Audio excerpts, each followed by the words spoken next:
here at the Asheville Real Estate News. I'm being joined by Justin Edge with Pisgah Legal. I'm here to talk about the affordable housing size. It came out in several different sessions. Okay. Both folks that have,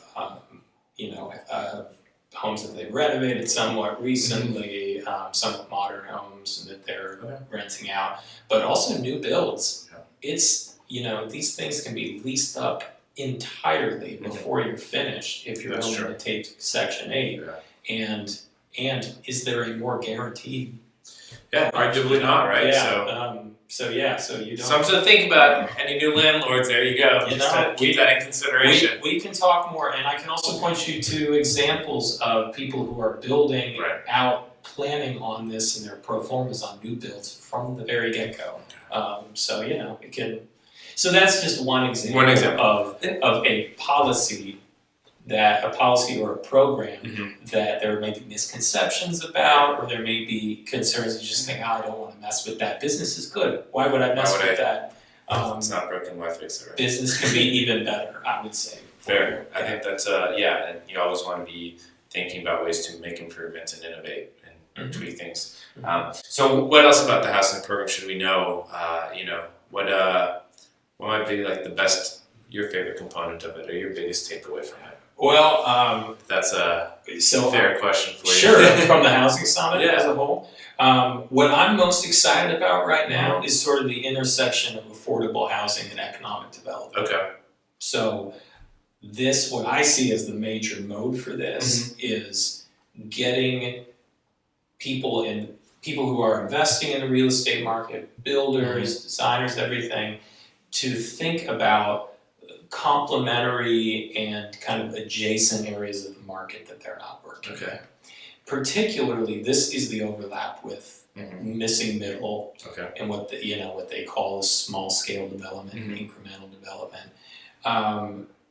The market's gangbusters for commercial, single family home. It's across the board. Let's be honest. Pretty much, it doesn't matter what you're doing right now. If you're at the real estate arena, things are going well. Things are going pretty well for you. Yeah. What I'm particularly interested in, like you mentioned, that person who just bought their first rental property, or maybe it's the general contractor that's deciding that he's going to step it up and be a designer builder, and he's going to, take that next step. Right? Yeah. He's been doing it for years. He's got enough cash built up. Financing's an option for him now, so he's willing to step it up. What I would like people to be thinking about, and this is asset development and job development that we're looking at. We're looking at that, the drywaller or roofer that's going to take the next step to being a GC. We're looking at the GC who's taking the next step up to building, taking the single family home builder who's looking to now develop a quad. So that's what I see as the real gold in all of this is, policy-wise, and what people are talking about is increasing density. And so you're in support of that? Oh, absolutely, yeah.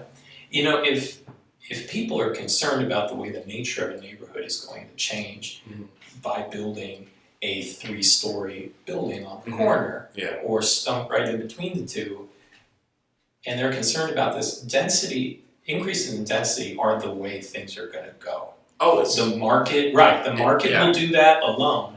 The local government is encouraging that through zoning and through... And there's been some changes in zoning recently. In the past year, there's definitely been a lot of momentum with changing the infill lot sizes and what those variables look like. And changing lot sizes, changing what you can do by right on those smaller lots in those residential areas.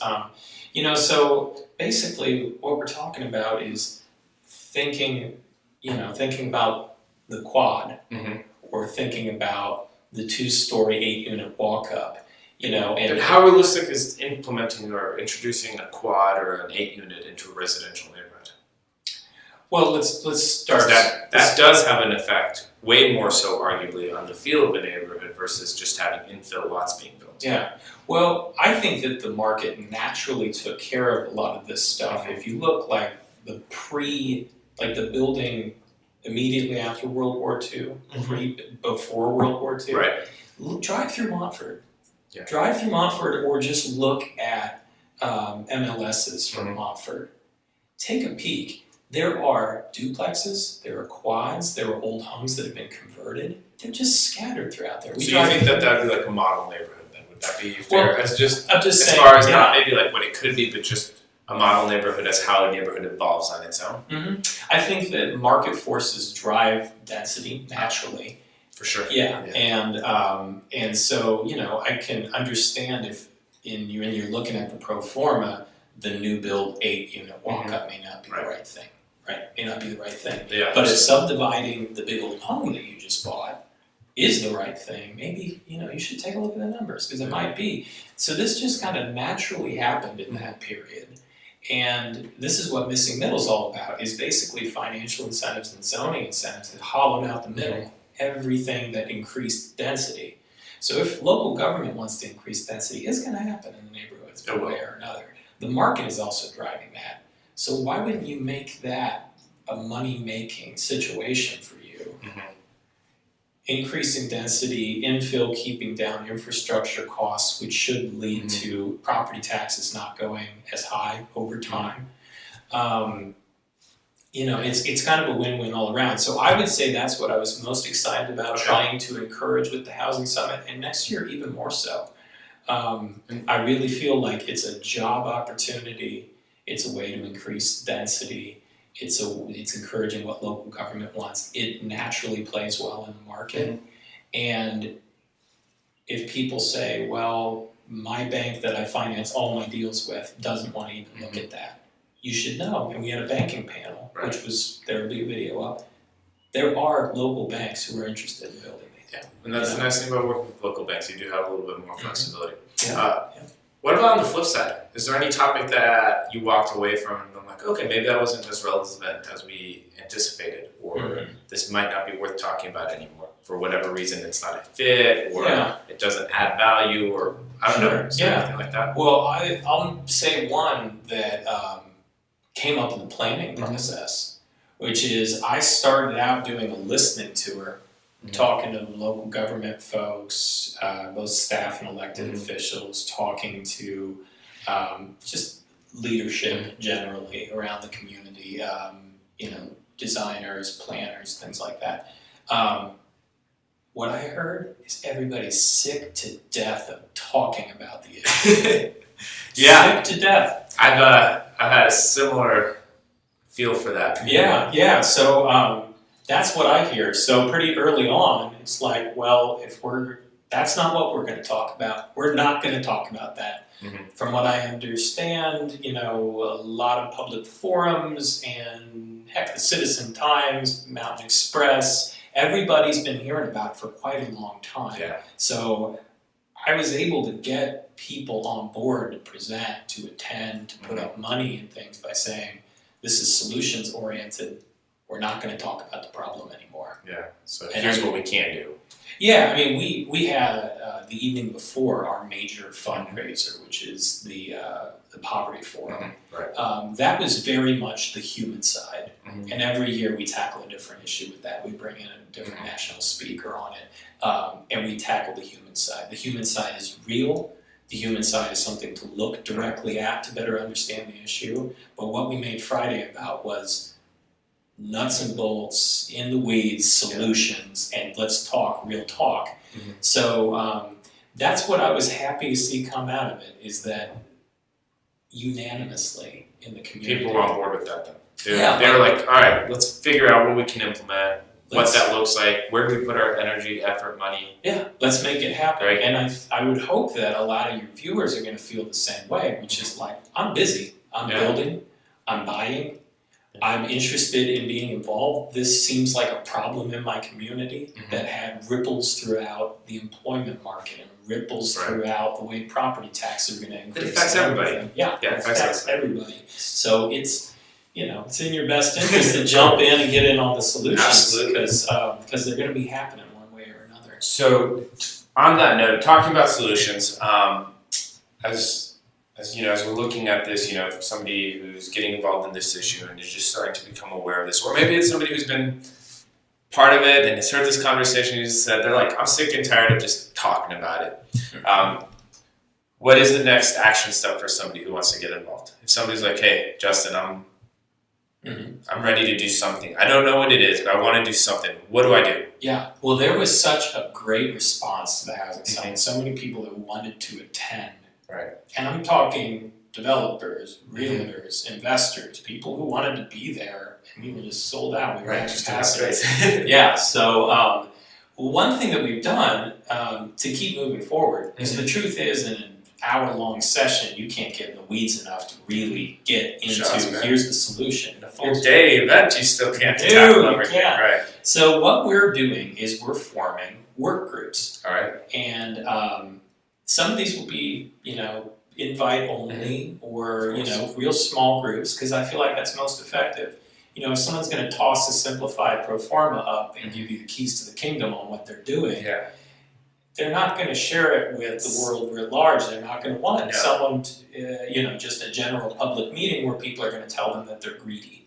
Right, and that's the thing is you want to have people who are in alignment to those small groups, I'm guessing, right? Right, yeah. So it will at least be a housing professionals small group, but we're thinking of breaking it out a little bit more. And what these work groups are the way to get involved. Be on the lookout for the housing summit next year, but right now I feel like the action's going to be.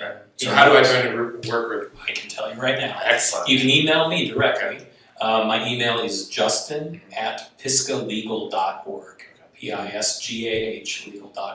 I'm sure to include that as well in the notes and everything. And that information's up on our website as well. You can get in touch. Another email to use to get on the more general information list is CEDinfo at pisgahlegal.org to hear some more updates on things as these work groups develop. But I mean, I want them to be very practical, very useful for people. And the truth is, I'm not a developer. Right. So I'm looking for partners who want to say, yeah, I care. I think I know how to, crack this cookie. So I'll help you get your group together.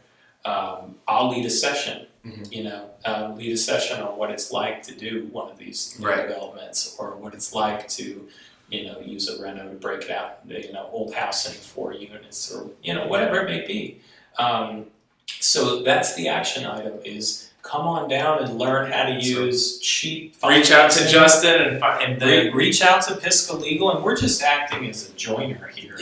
We're not developers, but we want to see everybody better understand the financing tools, the zoning incentives, and ways to do this. So reach out to us, get in touch, and we're going to assemble these work groups and hopefully just let you all run with it, because you know what you need better than we do.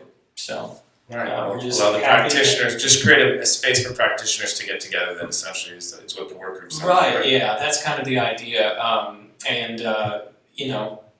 We just feel like you all are part of the solution. It's going to be 1,000 decisions by 1,000 people, to make this work. It's not going to be one big government policy passed by City Hall one evening. It's too large of an issue that has too many variations for it to be just a policy decision to solve it. Right.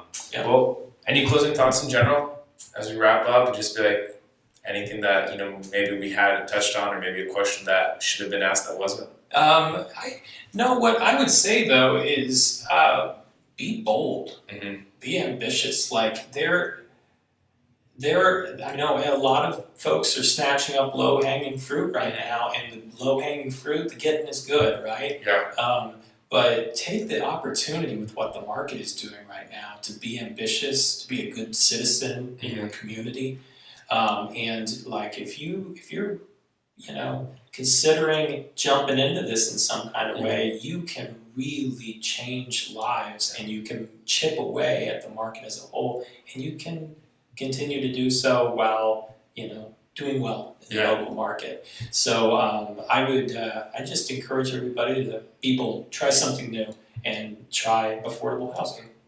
Oh, awesome. Justin, well, really appreciate you joining us today. Everybody, we'll have Justin's contact information in the notes, and definitely let's have you on again in the near future. Sounds great. Honestly, you got a wealth of knowledge and lots of issues that you're connected to, so it'd be great to delve into that a little bit more. Absolutely. All right, thanks for coming on. Appreciate it. Thank you.